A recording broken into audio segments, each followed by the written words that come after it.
After this weekend, two things are official. Adrian Beltre is a Hall of Famer, and the Rangers' hopes of not being sellers at the deadline are hanging on by a thread. You are Locked On Rangers, your daily Texas Rangers podcast. Part of the Locked On Podcast Network, your team every day.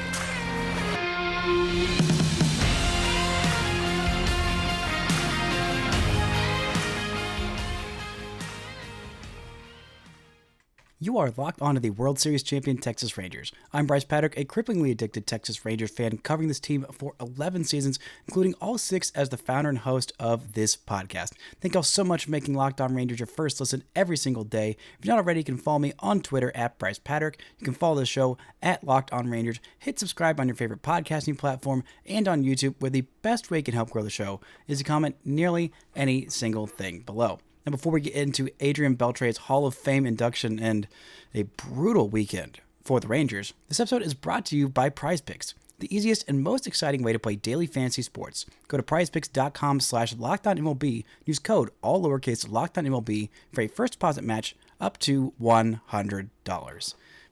Now, I want to start with the biggest and the best news of the weekend. Adrian Beltre is officially inducted into the Cooperstown Baseball Hall of Fame. Congratulations to Adrian Beltre, one of the greatest Texas Rangers of all time, one of the greatest baseball players of all time, and in my humble opinion, the greatest third baseman of all time. A truly sensational career spanning 21 years in the big leagues, nearly 3,000 games. The guy was absolutely incredible for 20 years. And the fact that he spent most of his time in the big leagues and his best time in the big leagues with the Texas Rangers, just warms my heart. Now, his best season wasn't with the Texas Rangers, but most of his best seasons were. Almost all of his all-star seasons, all but one. The fact that Adrian Beltre had a 21-year career, he was absolutely sensational for basically all of it, and only had 4 all-star nods, is truly insane to me. He's just one of the greatest players of all time, offensively, defensively. I don't think there is a more balanced third baseman in the history of Major League Baseball. I mean, truly one of the greatest defenders at third base that we have ever seen, one of the best offensive players, and just one of the most beloved people we've ever seen play the position, or frankly, play the game of baseball. The joy that he brought to the game, the flair, the fun, it is unmatched. It is unlike any player that I've ever watched. I don't think anybody has ever had more fun playing Major League Baseball than Adrian Beltre, and I'm not sure that anybody ever will. Maybe Elvis Andrus is a close second. But the two of them together, the antics, the fun, the jokes, it was just absolutely magical to watch for his time in Texas. Now, Adrian Beltre's Hall of Fame speech was honestly a lot longer than I anticipated. When I went to first watch it this morning and saying, it's 15 minutes long. Adrian Beltre doesn't want to talk about himself for 15 minutes. And I was right that he didn't want to talk about himself for 15 minutes. He talked about himself for maybe the final 30 seconds of the speech. But unsurprisingly, Adrian Beltre's speech was almost entirely comprised of thanking people, of remembering all kinds of different people who brought him along the way.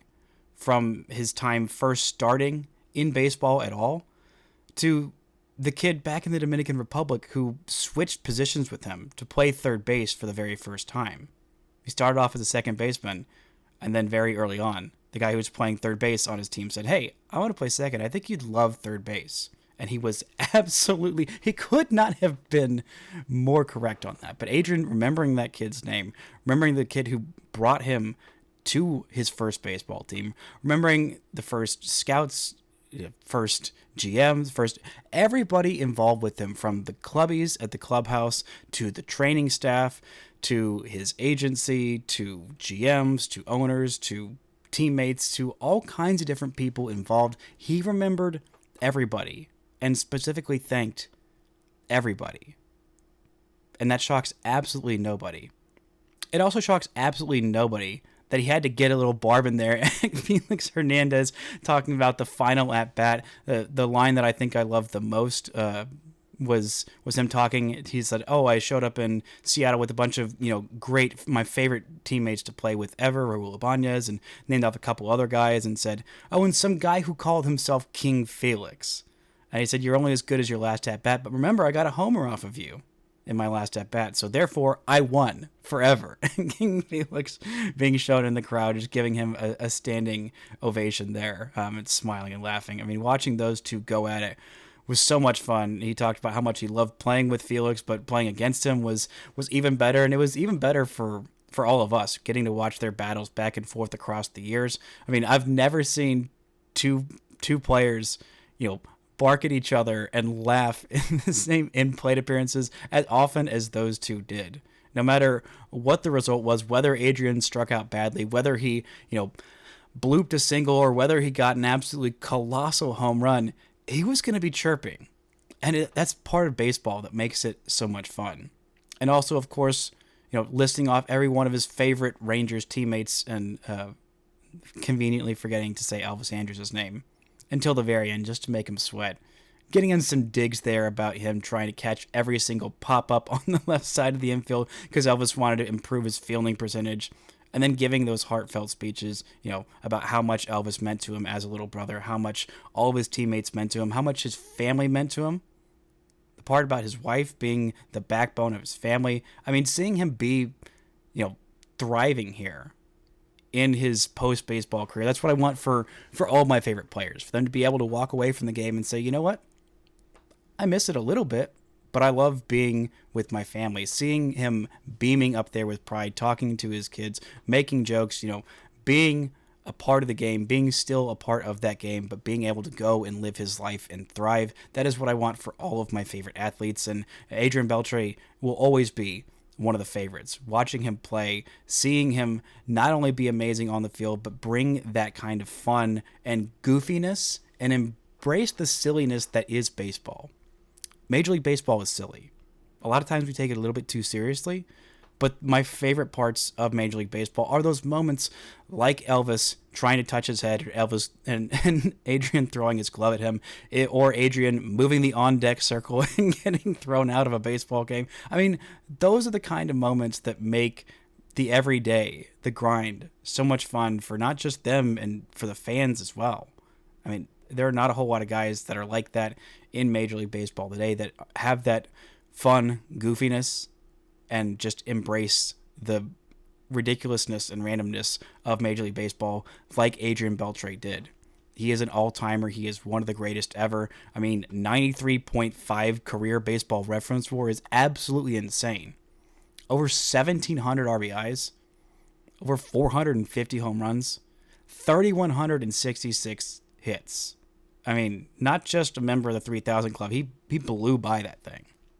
And the fact that he had his best years from age 32 to 38 is absolutely insane.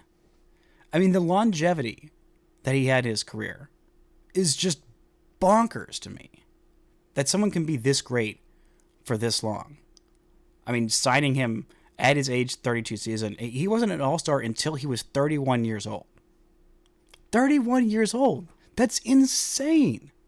The level of production that he had from that 2011 signing on, it was just absolutely amazing to watch. The fact that he just kept getting better and better and better and better with the Rangers. I mean, heck, the fact that he finished top 10 in MVP voting in his age 36 and 37 season, and heck, I honestly think he probably should have finished top 10 in MVP voting in his age 38 season as well. A 915 OPS as a 38-year-old? Are you freaking kidding me? I don't think we'll ever see this kind of longevity again. This kind of silly, goofy funness, along with on-field exceptional play, like we've seen from Adrian Beltre. He is just one of a kind. We will never see his like again, and it makes me think back of all these amazing moments and feel incredibly grateful that he is going into the Baseball Hall of Fame with a Texas Rangers cap. Now, Sunday went really well for the Rangers, but the rest this weekend, maybe not so much. And it seems like these current Texas Rangers playoff hopes are hanging on by an absolute thread. This show is brought to you by eBay Motors. Passion, drive, and patience. The formula for winning championships is also what keeps your ride or die alive. eBay Motors has everything you need to maintain your vehicle and level it up to peak performance. Superchargers, roof racks, exhaust kits, LED headlights, and more. Whether into speed, power, or style, eBay Motors has you covered. With over 122 million parts for your number one ride or die, you always get exactly what you're looking for. And with eBay Guaranteed Fit, your part is guaranteed to fit your ride every time or your money back. Because with eBay Motors, you're burning rubber, not cash. With all the parts you need at the prices you want, it's easy to make your car the MVP and bring home huge wins. Keep your ride or die alive at ebaymotors.com. Eligible items only, exclusions apply. eBay Guaranteed Fit only available to U.S. customers. This show is brought to you by PrizePicks. PrizePicks is America's #1 daily fantasy sports app with over 5 million active users. PrizePicks is the easiest and most exciting way to play daily fantasy sports, because unlike other apps, with PrizePicks, it's just you against the numbers. All you do is pick more or less on 2 to 6 player stat projections and watch the winnings roll in. Get in on the daily action with your friends and become part of the PrizePicks community today. You can now win up to 100 times your money on PrizePicks with as little as 4 correct picks. You can turn $10 into $1,000. If you're looking for promotions, PrizePicks has got you covered every week. From lowering select players' stat projections on Tuesdays to help your lineup hit, or getting your entry fees back with a losing lineup on Fridays. Download the PrizePicks app today and use code LOCKEDONMLB for a first deposit match up to $100. That's code LOCKEDONMLB on PrizePicks for a deposit match up to $100. Pick more, pick less. It's that easy. Now, the Rangers headed into the break with coming off of a massive series win against the Houston Astros. The Rangers have been playing well for the entire month of July, but they still were in a bad spot compared to where they hoped to be at the beginning of this season. They're still 6 games out of the AL West. It is currently tied with the Houston Astros and the Seattle Mariners atop this division, and the Rangers needed to play near perfect baseball from the start of the second half, unofficial second half, until the trade deadline. They had 13 games. They could really only suffer as much as 4, maybe 5 losses for the entire 13-game stretch. And then they come out and they get absolutely whopped in game 1 of the second half, and then they get waxed again in game 2. And they nearly choked away game 3 of this series. And if that were the case, the Rangers, all of those hopes might already be done and dusted. But the Rangers have 10 games left between now and the trade deadline. And actually, I think it might just be 9, because I think the trade deadline is before that game on the 31st of July.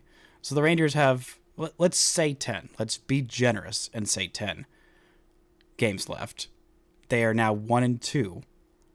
They have, 1, maybe 2 losses they can take in the next 10 games? If they want to not sell at the deadline? Heck, this team basically needs a 7-game winning streak, like right now. They need to sweep, they need to mop this series against the White Sox, and they need to sweep the Blue Jays pretty much in Toronto, or at least take 2 out of 3 there. And then that final series before the break, or before the trade deadline, is in St. Louis, where the Cardinals have been pretty hot as of late. This is an incredibly tough spot the Rangers have put themselves in. And it's not just because of this one weekend, it's because of the entire first half. And the most concerning thing about these first couple of games is that the Rangers' best starters were on the hill. Nathan Eovaldi just got absolutely obliterated. 3 home runs and 6 runs in 5 innings, and only 2 strikeouts that didn't come until that 5th inning. It was a rough start for Eovaldi and a bad time to have it. Now, granted, this is a very, very good Baltimore Orioles team. It's not like he was giving up a bunch of home runs to, say the Chicago White Sox. This is a darn good team. Probably, for my money, the best team in the American League. It's going to be between them and the Astros, I think. Maybe the Guardians. But Baltimore is really darn good. The Rangers should be good enough to stack up and steal 2 out of 3. But having that start followed up with a really incredibly unlucky and also rough outing from Max Scherzer. He was bad and also a bit unlucky, only going 2 innings because he threw so many pitches. His stuff was down. The velocity on his fastball was down nearly 1.5 miles per hour, which is a huge warning sign, especially for someone at his age. The Rangers decided to pull him after 2 innings, saying he didn't want to make things even worse, but thankfully he did avoid any kind of major injury. He said he didn't strain anything, he didn't have any zings, and he said this is part of his ramp-up after the game. He's wanting to get to midseason form as quickly as possible, but sometimes he'll have some outings like this. He said a little bit of velocity being down. It wasn't just that; it was affecting the stuff, the breaking ball, the changeup, the location. Everything was just off, and the Rangers needed more out of the bullpen in that one, and they weren't able to get it. And the B side of the bullpen has been mostly pretty darn good, but that two-run homer by Jacob Latz that he gave up, Jose Urena giving up a home run as well, and Jose Leclerc giving up a home run late also. It just wasn't enough for this team, and the offense did okay. 4 runs is not a bad outing, but when you're giving up 4 in the top of the second, and then you're down 5-2 really early on, it's hard to kind of claw those runs back. The Rangers were able to score late on in this one, something they haven't done very often, is scoring late on in games. They were able to claw back a little bit and even had a great chance in the bottom of the 9th inning with Corey Seager on with down 4 runs with runners on the corners, and he ends up striking out against a guy, Craig Kimbrell, who has been prone to getting lit up, especially as of late.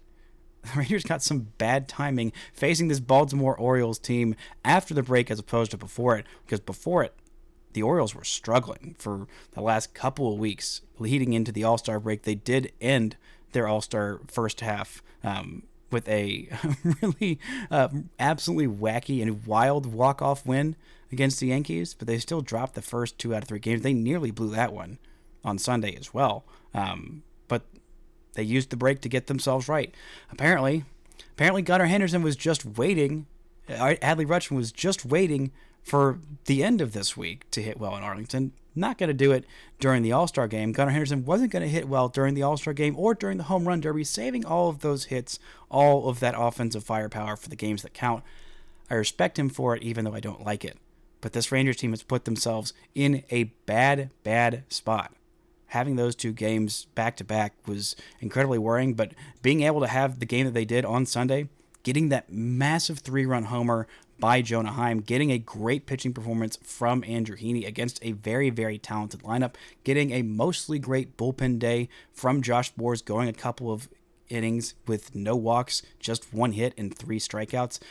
Robertson not being able to have a scoreless outing, giving up a 2-run homer to Anthony Santander, who is just, I guess, the best power hitter in the entire world. I mean, this weekend he went absolutely nuclear against the Rangers, getting 3 home runs in the 3 games and a combined 8 RBIs this weekend.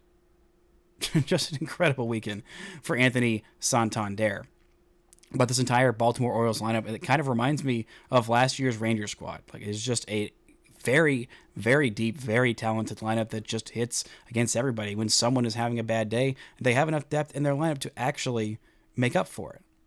Wish the Rangers had that this year. So far, that hasn't quite been the case.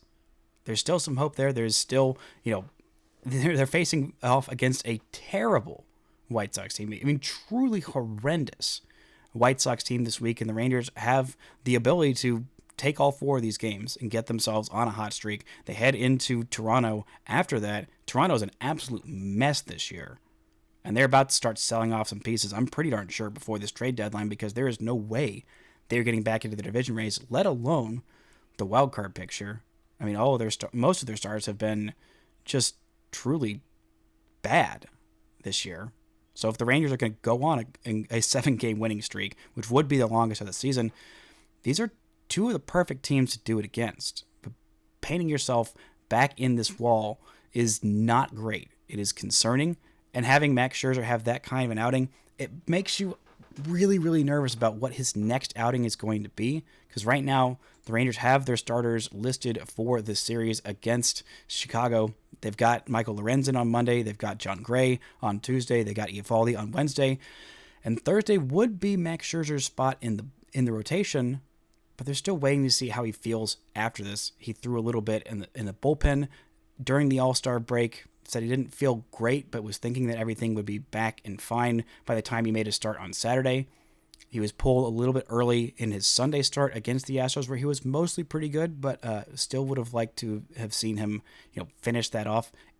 Was pulled from the game in the 5th inning with the bases loaded and no outs, and Josh Boras came through in a big, big way in that situation. And this one, he's combined for 6 innings in his last 2 starts. That's not really what you're hoping from Scherzer. And if the Rangers are going to keep losing these games, you also kind of have to wonder about the trade value and worry about that for guys like Scherzer, for guys like Eovaldi, for guys like David Robertson, who last year talked about how much it weighed on him being bantered about, okay, where is this guy going to go at the trade deadline? Where is this guy going to be traded? Where am I going to end up? Who am I going to be playing for? What is going to go on with that? And all the uncertainty that brings of being a trade target at the deadline. And one of the reasons he signed with the Rangers is because he said, I don't want to deal with that. I want to go to a team that's going to win. I want to know where I'm going to be the entire year. And I feel incredibly bad for him that hasn't been the case. That this team isn't in a spot where, of course, he's going to stay here. Of course, they're going to be adding at the deadline. It's a question. It's going to be a question for the next 10 days. The Rangers don't have that much time to turn things around. They need to turn it around starting tonight against this White Sox team while they're still waiting for some of these injured players to get back. But they did get some good news this weekend on a couple of those guys. We're going to talk about that right after this word from our sponsors. This show is brought to you by FanDuel. The second half is officially underway, which means summer is finally in full swing. And this summer, FanDuel is hooking up all customers with a boost or bonus daily. That's right, there's something for everyone, every day, all summer long. If you're still bullish on the Rangers' chances for winning the AL West right now, they are still the 3rd favorite to win the AL West on FanDuel. Right now, the Astros are the favorites at -120. The Mariners are 2nd favorites at +110. And the Rangers are at +1,000, just 6 games out. Maybe there's a chance there. If you're wanting to go for the Rangers, if you're thinking that, okay, well, maybe the Rangers aren't going to win the World Series, but they are going to win the American League. They're at +3,400 to win the American League right now, ahead of the Rays, just behind the Kansas City Royals. Actually, a little bit behind the Kansas City Royals at +2,100. But there's all kinds of different bets you can make. So head over and check it out on FanDuel.com and start making the most out of your summer. FanDuel, official sports betting partner of Major League Baseball. Now, the only good news we thought this weekend was going to be that, the Rangers, hopefully they can win one game against this series in Baltimore, and that Adrian Beltre is going to be a Hall of Famer. But the Rangers did get some good news on the injury front. Starting with Justin Foscue, who's finally back and up at the Major League level. He had been rehabbing at AAA Round Rock. I think it was more of an extended, generous rehab, what the Rangers are calling it, waiting for him to get back after he had that oblique issue that he was sidelined with after his 2nd game up in the big leagues, right after his first big league hit. But he is back. He is DHing. It seems like we'll probably be consistently with the Rangers this year. I like seeing him in that DH role. I like seeing him get DH at bats over Travis Jankowski. I don't think that Janko is the answer. I don't think his bat is better than Foscue right now. And seeing him come up in his first game back up at the Major League level, Foscue goes 1 for 4 with a double, his first extra base hit as a major leaguer. Absolutely love seeing that from Foscue. He's a guy who works the strike zone well. He's got some pop that comes out mostly in spurts, but will put together some quality at bats. And that is something that the Rangers have desperately needed all season long and just have not really been getting. They also got some good news on the Josh Young injury front. He hit off of a pitching machine on Sunday. Bruce Bochy said that he is getting, quote, pretty close to facing live pitching. The Rangers are hoping to have him back on August 1st.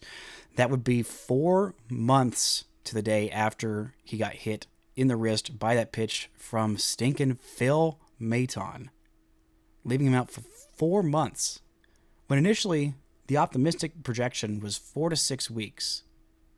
That has not been the case. The Rangers need him back so incredibly badly. I mean, my God, they need his bat back in this lineup so freaking badly. They need it back right now. They needed it back a month ago, 2 months ago. I mean, the fact that it's taken this long, I know it is just driving Josh Jung insane with the wrist inflammation and the other setbacks that have, led to this being, instead of from 12 to 14 weeks, what will end up being probably closer to 4 months. I mean, the Rangers are playing their 100th game of the season today. He's played 4 of them. 4. He's probably going to miss at least 100 games this season, which is just absolutely baffling, frustrating, and so upsetting that this is how the season has gone for Josh Jung. Now, the only consolation is that it's given Josh Smith this runway to be an everyday player, and he has absolutely ran with it and been incredible. But the Rangers would like to have as many incredible bats in their lineup as they could possibly have, and 2 all-star caliber Joshes in the lineup as opposed to just 1. They need every single bit back, but the Rangers also got some good news on Saturday with a couple of rehabbing pitchers in AAA Round Rock. They had Tyler Mahle and Dane Dunning both throwing in that game. Mahle threw 46 pitches in his rehab start. Dane Dunning came in after a reliever got 1 final out from Mahle. Mahle threw those 46 pitches in 2 2/3 innings. Not the most economical, but really, it's just about getting that pitch count up. Dane Dunning threw 47, and his 3 no-hit innings of work against AAA Baseball Club, which is the OKC Baseball Club. Not entirely sure what they are renaming their team to, but right now it is just the Dodgers AAA OKC Baseball Club. But some really good innings from Dane Dunning. I feel like he is probably going to be back up at some point soon. The fact that the Rangers called up Harrison Garabito kind of made me a little concerned on the Max Scherzer front. Also, the fact that he is not named the starter for Thursday's game makes me think, okay, maybe he'll skip his turn in this rotation, which is absolutely not something the Rangers can stomach at all. Or maybe the Rangers are already getting some trade call offers on Max Scherzer and they're thinking about it. I don't know that that's the case. I think it's more of a case of being careful with Max Scherzer's injury and to not get him injured right before the trade deadline, even though he said he would not waive his no-trade clause. The Rangers are running out of time to turn things around on their own, and I think they just need to avoid being sellers at the deadline. If they avoid that, they've got the runway in August and September to go on a run, to get themselves close. As long as they're not selling off guys like Yates and Robertson and guys like Scherzer and Eovaldi, or even, heck, Andrew Heaney, who has been really darn good this season. If they can just hold on to the guys that they've got and get some internal improvements, I mean, seeing that massive home run from Nathaniel Lowe against Corbin Burns was a great sign. Seeing that massive home run by Jonah Heim on Sunday, a great, great sign. Seeing some better at-bats from Adolis Garcia this week, and I know the numbers weren't quite there. He was robbed a couple of times on some great defensive plays. I'm still a believer in Adolis Garcia starting to turn things around, but there is just a limited window for this team to turn things around enough to just not be sellers at the deadline, and not even talking about, being buyers at this deadline, because I don't even know where the Rangers would start with being buyers at the deadline. We've seen other teams in this division make some drastic moves. Seeing on Sunday, the Mariners just cut Ty France loose. They just DFA'd him. He's going to go through waivers, and he can refuse an outright assignment to AAA because he's been in the big leagues long enough. He was a former All-Star in a year where I thought Nathaniel Lowe should have been an All-Star over him, but that is not a discussion for today. But teams are making these drastic moves. Teams in their division know that this year, things are up in the air. The Dodgers are not as unbeatable as everyone thought they would be this year. The Braves, nowhere near as unbeatable as everyone thought they would be this year. The Yankees, after an incredible first couple of months, have come just crashing way back down to earth, losing 21 of the last 31 games. The Orioles are pretty darn good, but they've only got, I think, 3 games I think they played only 3 games in the postseason last year. I can't remember exactly what happened to them in the postseason last year, but this World Series is wide open. And the Rangers have the talent if they get in there. They have the experience if they get in there to go on a prolonged run, especially if they get a guy like Jacob deGrom back. By the way, there's also an update on him this weekend. Jacob deGrom threw a bullpen on the 19th of July. I believe that was Friday. Yes, Friday. He threw most of his pitches. He threw some fastballs as well as some sliders, and Bruce Bochy said all went well, and he felt great. He threw 35 pitches in that bullpen, and adding that slider in is a big, big plus. Hopefully, next time out, he will also add the curveball in. Right now, he has thrown his fastball and his changeup in the previous bullpen. Throwing that slider was the next step. Throwing the curveball will be the next step. And then I think facing live hitters after that, we'll see. Still not entirely sure on what the timetable for a return is. Hoping for the end of August, I think, at this rate. That is my most optimistic hope. Maybe early September. But just getting him back at all would be a huge, huge boost to this Rangers team. But if you're going to get him back at all this year, you got to start a winning streak. You got to turn that Sunday win into a Monday win and a Tuesday win and a Wednesday win. And although this Chicago White Sox team is quite terrible, they do have 2 decent starting pitchers. And unfortunately for the Rangers, they're facing off against the 2 right now worst Ranger starters on Monday in Eric Fedde versus Michael Lorenzen. And then Tuesday, Garrett Crochet versus John Gray. The Rangers cannot afford to drop a single one of these games against the White Sox, and they can barely afford to drop any more games at all between now and the trade deadline if they want to just avoid being sellers at the deadline. Things are really, really do or die. They've got 10 games from now and between now and August, and they need to win just about every single one of those games if there are any hopes for back-to-back World Series championships, or heck, even back-to-back playoff appearances. That's going to do it for today's show. Thank y'all so much for listening and subscribing. And until next time, don't forget to enjoy World Series champion Texas Rangers baseball.